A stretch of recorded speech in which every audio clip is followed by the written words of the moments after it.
Denise POV. Kasulukuyan kaming nandito sa La Union para kumain ng tanghalian sa isang restaurant bago kami umahon ng Baguio. Tristan is happy at nakikita ko naman yun sa mga mata niya. And I'm happy too dahil sa wakas na alala na niyang nakaraan namin and we are ready to face the future. Nagkukwentuhan kami habang nagpapahinga when his phone rang and he said that it was Patrick. Ayaw nga sana ni Tristan sagutin pero dahil pinilit ko siya wala siyang nagawa. Hanggang ngayon natatawa talaga ako sa kalokohan ni Patrick. But I am thankful to him dahil isa talaga siyang mabuting kaibigan and he really want us to get back together. What is it? Tanong niya dito, kaya naman pinandilatan ko siya ng mata pero hindi niya ako pinansin. May pupuntahan kami ni Denise, bakit ba? Ayan na naman siya sa pagiging iritado niya. What? Are you serious? Tanong ni Tristan, kaya naman nag-alala ko dahil baka may problema na naman. You? Sabi pa niya, saka binaba ang telepono. Nahilot pa ni Tristan ang sentido niya, so I assume may problema talaga. Love, ano problema? Tanong ko dito, saka ko inabot ang kamay niya. Don't be surprised kung makikita mo ang 4 na itlog na papasok sa pintong yan. Halatang asar talaga to. Bakit? Nandito din sila? Tanong ko uli habang lumingon ako sa pinto. Susunod sila. No, actually, nandiyan na sila sa malapit. Hindi ko kasi sinasagot ang tawag ni Patrick kanina. So ang gago, he tracked my phone. Nag-aya pa taga kaya sirang bakasyon natin. Masama ang loob ni Tristan, pero sa akin naman ay walang kaso yon. Bakit may tracker siya sa phone mo? I was curious, so I asked. Well, after my suicide attempt, naglagay na siya ng ganun sa phone ko. He wants to track kung nasan ako nagpupunta. Napayuko ako. Hey, don't ever think na kasalanan mo yun, mi amor. Wala kang kasalanan doon. You understand? He grabbed my hands and quizzed it. And when I was about to answer, nakarinig ako ng ingay. Nandito na kami! I'm sure that is Jonas. Bilang siya talaga ang maingay sa grupo. Hindi naman maitago ni Tristan ang inis niya, kaya sinabi ko na okay lang naman. The more the merrier, love. Paano kita masosolo niyan? Alam mo bang miss na kita? Maktol ni Tristan, so I smiled. Hindi naman natin sila katabing matutulog, diba? I just want him to calm down, kaya medyo nilalandian ko ang boses ko. And it worked. Namula kasi ang tenga ni Tristan, at isa yan sa signs ko kapag naaapektuhan na matindi ang lalaking to. He smiled, at alam ko na agad kung anong naglalaro sa isip niya. Madaya ko yun ha? Kung hindi ko pa kayo na-track, hindi ko malalaman na tinangay ka na pala nitong kaibigan ko. Patrick said, sabay hila sa akin at hinawakan ako sa balikat. Sinaktan ka ba niya? May ginawa ba siya sa'yo? I rolled my eyes at him, samantalang pigil naman ang tawa ng mga kaibigan nila. Shut up, De Vera! I warn you! Bitawan mo si Denise kung ayaw mo masaktan. Gigil naman na sabi ni Tristan. Tigilan mo na to, Patrick, nakakahiya. Sabi ko, at saka ko lumapit kay Tristan na agad akong inakbayan. Oh, sabi naman ng mga bagong dating. Naalala na niya ako, Patrick. Dagdag ko pa, kaya naman ang laki ang mata niya. Really? You mean okay na kayo? Tanong niya pa na parang hindi makapaniwala. Yes, De Vera, so shut it. Medyo inis pa rin si Tristan, but Patrick came to him and hugged him. Hindi ko mapigilan ang matuwa sa nakikita ko. Hindi talaga matatawaran ang pagkakaibigan nila. I'm so glad, brother. Welcome back. Thanks, bro. Sabi naman ni Tristan, saka tinapik ang balikat ni Patrick. Alam kong alam niya na hindi siya tatablahin ni Patrick kahit kailan. Kumain na muna tayo. Aya naman ni Jonas habang inaalalayang maupo ang babae na kasama niya. She is pretty. Mahaba ang buhok niya and she has a fair complexion. Papasa siyang modelo actually because she has the height. Denise, this is Thea, my girlfriend. Han, siya naman si Denise, ang long-lost love ni Tristan. I can't help but laugh with Jonas' choice of words. Nice to meet you, Denise. Same here, Thea. And by the way, Damon said while proudly holding the girl beside her. Ang ganda din niya. She has this face na akala mo anghel. So innocent and pure. This is Valine, my wife-to-be. Valin?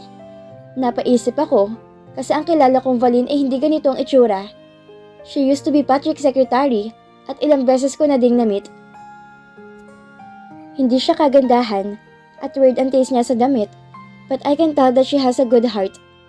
Palagi nga tong inaaway ni Damon dati, kaya naman naiinis ako sa kanya whenever he makes fun of Valin. Hindi yun magandang ugali dahil hindi man kagandahan ng babae. Dapat ginagalang to. Even Patrick and Tristan wants to whack Damon's face before whenever he bullies Valin. Tapos ngayong kapangalan pa nito ang girlfriend niya. Denise. Hindi siya napigil ni Damon dahil agad tong lumapit sa akin at yumakap kaya natigilan ako. Until I came to my senses upon hearing that familiar voice. Oh my God! Val? Ikaw ba yan? Hindi makapaniwalang tanong ko. I even examined her face, kaya natawa din ako. Ang ganda ko, no? She chuckled, and the boys just laughed. Mamaya nyo na pag-usapan yan. Pigil ni Daryl sa amin. She was also with a girl na sa tingin ko, hindi din nalalayo sa edad ko. She is beautiful too, but unlike Valin, mukha siyang palaban. May katarayan kasi ang features na mukha niya. This is Maxine Denise, my girlfriend. Sabi niya. I smiled, saka ako nakipagkamay dito. Nice meeting you, Maxine. Nice meeting you too, Denise. And don't believe this jerk.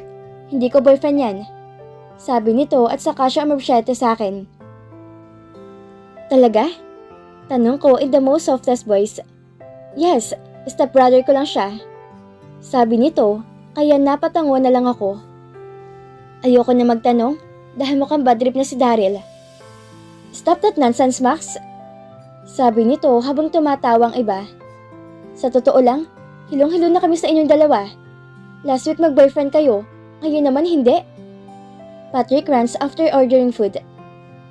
Ano na naman ba kasing problema, Max? Daryl is doing his best. Nakikita naman namin yon. Sita naman ni Tristan kay Max. Kasi naman kuya nasasakal na ako sa ginagawa niya. Masyadong seloso. Na hindi ko pa nga sinasagot ang higpit na. Naiiyak na sabi nito kay Tristan. Ikaw naman pala kasi Akala ko ba girlfriend mo na siya? Hindi ka pa naman pala sinasagot. Bira ulit ni Tristan. Bro, hindi ko kailangan ng sagot niya kasi akin na siya. The moment she walk in my life, she's already mine. Madilim ang mukha ni Daryl, kaya naman parang natakot ako para kay Max. Ni hindi nga nanliligaw yan, kuya. I hate him so much. Tapos kumakaas sa boyfriend daw. Maktol pa nito. Now I get it. Gusto lang siguro ni Maxine na ma-experience sa maligawan. Well, mukhang sahani kasi ng mga itlog na to. Hindi sila sanay sa ganon. Mamaya nga mabulungan si Daryl sa dapat niyang gawin para makuha niya ang loob ni Maxine.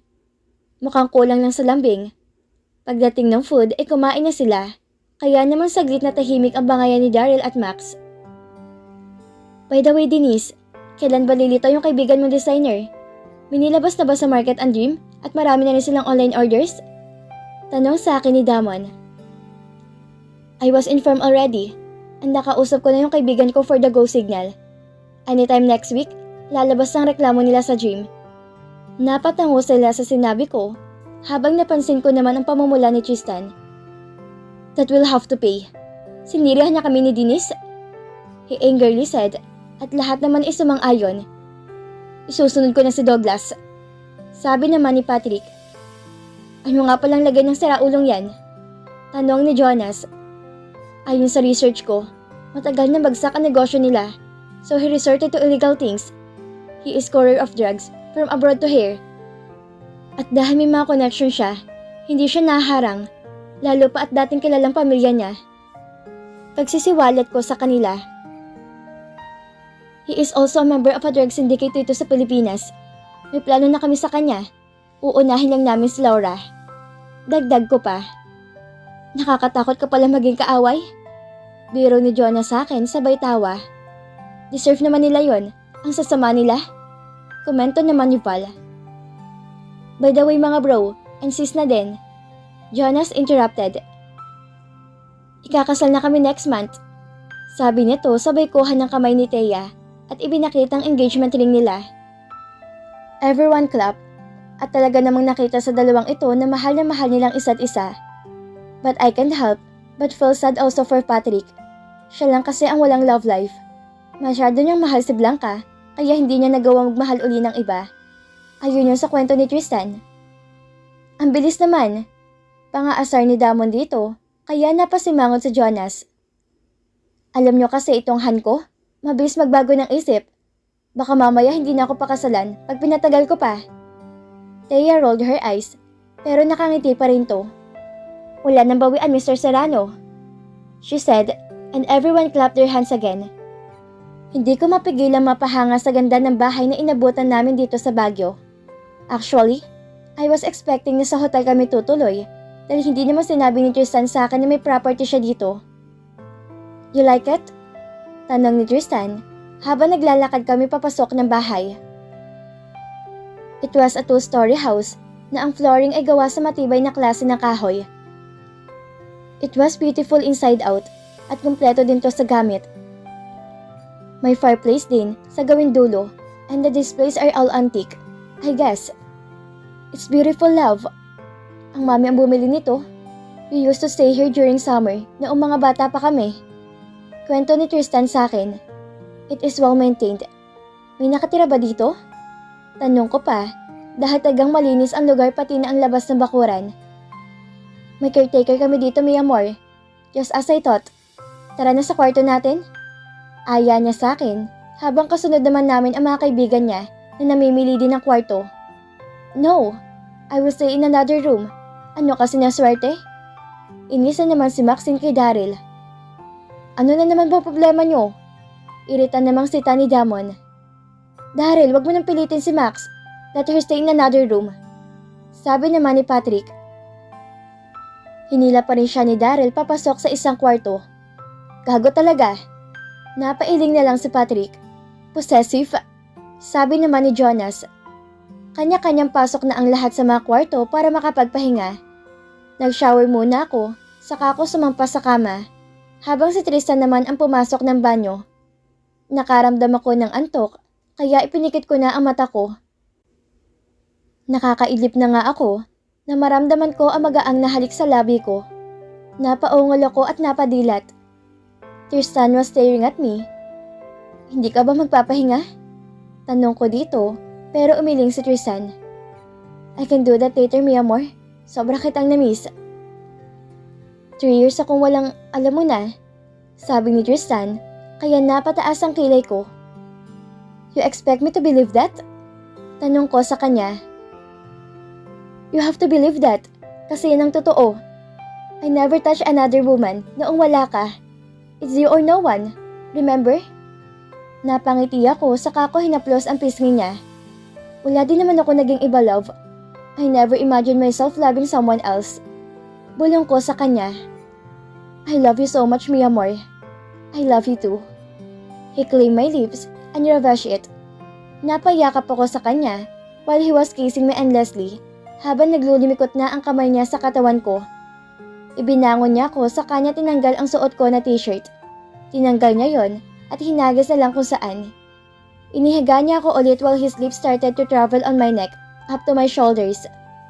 I felt the sensation all over my body and it was so much pleasure that I can't even open my eyes. Hey, mi amor, don't sleep.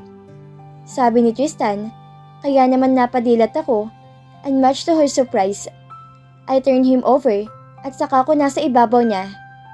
At maya-maya pinagpalit ni Tristan ang posisyon namin at tuluyan niya akong inangkin. Sabay naming naabot ng kaligayahan na kaming dalawa lang ang nakakaramdam. Umalis si Tristan sa ibabaw ko at nahiga sa tabi ko. He kissed me on my forehead, kaya sumiksik ako sa kanya. Just like the old days. Now we can rest. Sabi niya, and I agreed. I love you, he whispered as I dozed off to sleep, but I didn't miss the chance to answer him. I love you too, so much. When I woke up, wala na sa tabi ko si Tristan. Nakita ko ang oras and it's already 6 p.m, kaya napabangon ako agad. I took a shower, saka ako nagsuot ng bagong damit. I took my jacket dahil ramdam ko ang ginaw ng bagyo. Pagbaba ko ng hagdan, ay nasa sala ang mga babae at nagkukwentuhan, habang ang mga lalaki naman ay nasa kusina. I think they are preparing our dinner. Hey Denise, finally! Val said, saka ko tinawag para tumabi sa kanya. I tried to walk normal, pero dahil masakit ang gitna ko at pakiramdam ko binugbog ang mga hita ko. Wag naman sana akong lagnatin at nakakahiya. Sorry, napasarap ang tulog ko. Sabi ko sa kanila. Valin leaned over and whispered in my ear. Pinagod ka ba ng husto? Humahagikik pa to kaya pinandilatan ko siya ng mata. Valin ha? I warned her pero natawa siya na mahina. Don't worry, pare-pareho lang naman tayo. Mga nagpipilit maglakad ng normal. Napatingin sa gawin namin ang dalawa dahil napalakas ang boses ni Valin. I felt my face heat up pero tumawa lang sila lahat. Ikaw Maxine ha? Aayaw-ayaw ka pa pero hindi mo naman matiis. Asar ni Val kay Maxine. Maxine sighed. Mahal ko naman taga yung kumag na yan. Naiinis lang taga ako sa sobrang OA at sobrang seloso. Max confessed hanggang sa nalungkot ang ekspresyon niya. Natatakot lang ako na baka pag nalaman nila Mommy, ilayo ako kay Daryl. There is fear in her voice and she looked lovingly at Daryl. Our stay in Baguio is memorable for all of us. Masaya ang lahat at hindi naaalis ang asaran at biruan while we are sitting near the fireplace. Kahit walang partner si Patrick, ay game naman to na nakikipagbiruan sa amin. Kahit paminsan, nakikita ko na malalim ang iniisip niya. We went to some tourist spots here in Baguio, like the mansion, Mines View Park, Lourdes Grotto, and Igorot Stone Garden. Panay ang selfie namin mga girls at mga boys naman ay medyo KJ sa part na yon, kaya hinayaan na lang namin. We also did horseback riding in Wright Park at sumakay din kami sa Boat Burham Park. Hindi din namin pinalagpas ang pagpunta sa strawberry farm sa La Trinidad Benguet para ma-experience ang strawberry picking. We enjoy it habang ang mga boys ay panay ang kuha ng picture sa amin. Sa kondo ni Tristan ako tumuloy pagdating namin galing biyahe dahil sabay na kami papasok bukas sa office. Nag-file na ng complete si Helena at bukas ay pupuntahan na ng mga pulis ang dilim para ihayin ito. Hindi ko yung papalagpasin and I made sure na maamoy ito ng press. I'm sure na hindi papayag ang dream na sila lang ang mabagsak kaya tiyak itadawit nila si Laura. Luke, kamusta si Douglas? Ano ng feedback? Tanong ko kay Luke habang kausap ko to sa phone. Kasado ng pag-aresto sa kanya bukas, ma'am. Hindi na siya mapoprotektahan ng sindikato niya dahil wala na tong tiwala sa kanya. Kwento pa ni Luke. The past months ay ginawa ng paraan ng mga koneksyon ni Luke na masabotahe ang transaksyon ni Douglas. Kaya naman unti-unti nang nasira ang tiwala ng sindikato sa kanya. Considering na malaking halaga ng pera na na-involve, darating siya sa Pilipinas na may dalang droga na palagi naman niyang ginagawa at agad na siyang dadamputin ng mga pulis. Napangiti ako. Magbabayad ng mga taong sumira ng buhay ko noon. Ang mga taong pumatay sa anak ko. Good job, Luke. Maraming salamat. I'll see you soon. Sabi ko dito, bago ko ibaba ang telepono. Tristan went out of the shower sa nakatapis lang ng tuwalya. Kaya naman hindi ko mapigilang mapatingin sa katawan niya. Napaka-sexy naman taga ng boyfriend ko. Imbis na magbihis, ay dumiretso to sa akin at agad ako niyakap. Naramdaman ko ang init ng katawan na galing sa kanya, kaya naman bahagya ko tong tinulak. Why? Nakangisi ni Tristan na sabi sa akin, kaya pinanliitan ko to ng mga mata. Pagdating namin galing sa biyahe, ay agad kong binuhat si Tristan at dinala sa kwarto. Parusa ko daw to dahil sa ginawa kong pangiinis sa kanya habang nasa sakyan kami. We made love twice at ngayon nga itanging kumot lang ang nakabalot sa katawan ko habang siya ay nakapag-shower na. Uso ang magpahinga, love. Maawa ka naman sa akin. Maktol ko dito, pero natawa lang si Tristan. Ako naman na nagtatrabaho, mi amor. Nakahiga ka nga lang, di ba? Pangaasar niya sa akin. Kaya hinampas ko ang dibdib niya. He, kalmang mo nga muna yung alaga mo, pwede ba? Tumayo ako, saka ako dumiretso sa banyo. Nilako pa ang pinto dahil mahirap na. Baka maisipan ni Tristan na pasukin ako sa banyo. Lalo pa at mukhang galitan naman ang alaga niya. Agad ako naligo dahil bala ko matulog muna. Napagod ako sa biyahe at napagod din ako sa kalandian ni Tristan. Nakahinga naman ako na maluwag nang nakabisa ng pambahay si Tristan paglabas ko ng banyo. Nakasimangot lang to pero hindi ko nalang pinansin. I dried my hair at saka ako nahiga sa kama dahil inaantok talaga ako. Alas 4 lang naman ng hapon and it's not bad to take an afternoon nap. Madilim na magising ako at nang tingnan ko ang relo sa bedside table ay alas 6 na pala ng gabi. Bumangon ako at nagpunta sa banyo, saka ko hinanap si Tristan sa labas. Nasa kusina to at mukhang nagluluto na to ng dinner namin. Niyakap ko siya mula sa likuran at nagulat pa nga to. I kissed his back, saka ko sinilip ang niluluto niya. I think it's beefsteak, kaya naman natakam ako agad. Are you hungry? Tanong ni Tristan sa akin, saka niya pinatay ang kalan. He turned around at yumakap din sa akin. Very hungry. I look at him seductively, saka ko pinasok ang kamay ko sa shirt niya. As always, sa tuwing nagkakadikit kami at matigas naman ang alaga niya. Mi amor, what are you doing? Tanong ni Tristan sa akin, na halatang naapektuhan na dahil sa pamumula ng tenga niya. Wala naman, I'm just checking this. Agad niya akong tinulak sa sink at pinaharap doon. Itinukod ko ang kamay ko while he was removing my shorts and undies. You are so nasty, you know that? I love you, he whispered, kaya napapikit ako. This is the happiness that I don't want to let go. If I have to grab harder for it not to end, I will definitely do it. Tristan is my life, and I can't bear to be away from him anymore. After that hot moment, I went first to the bathroom para maglinis. Kung gutom ako kanina, mas gutom ako ngayon. Paglabas ko ng banyo ay nakaredy na ang dinner. Tristan was smiling kaya alam ko na masaya na naman to dahil nakaisa na naman siya. I cannot question his stamina pagdating sa make love. He doesn't go for a single round dahil hindi siya kontento doon. And it's surprising na nasasabayan ko naman siya. That is how I love him. Are you ready? He suddenly asked me habang kumakain kami. For what? Laura and Douglas, ready ka na bang harapin sila? Tanong ni Tristan sa akin. Matagal ko nang pinaghandaan, love. So I'm more than ready. He looked at me straight in the eye and I really don't know what was that for. Ako ba?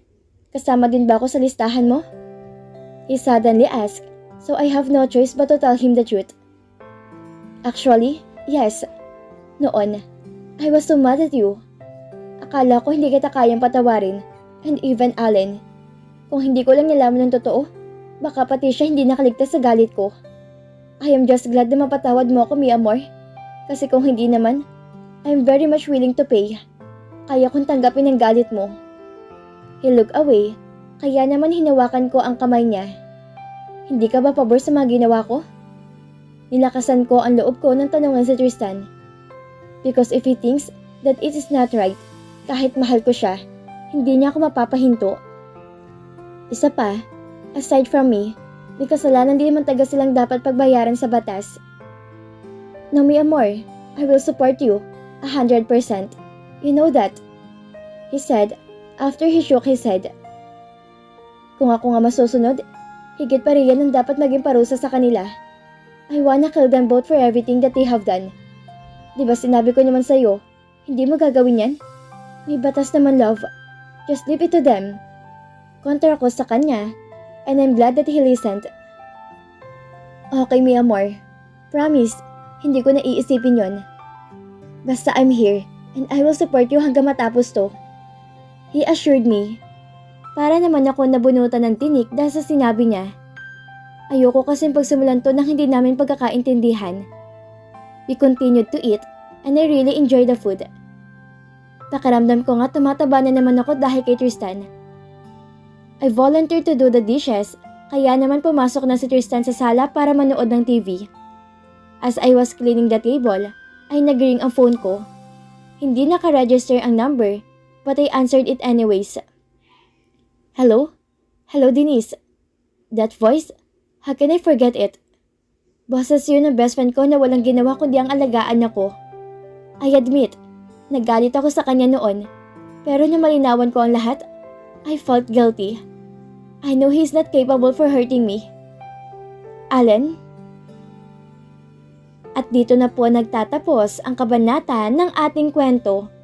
At sana'y muli niyo po akong samahan sa mga susunod pang kabanata. Maraming salamat po at ingat po tayong lahat.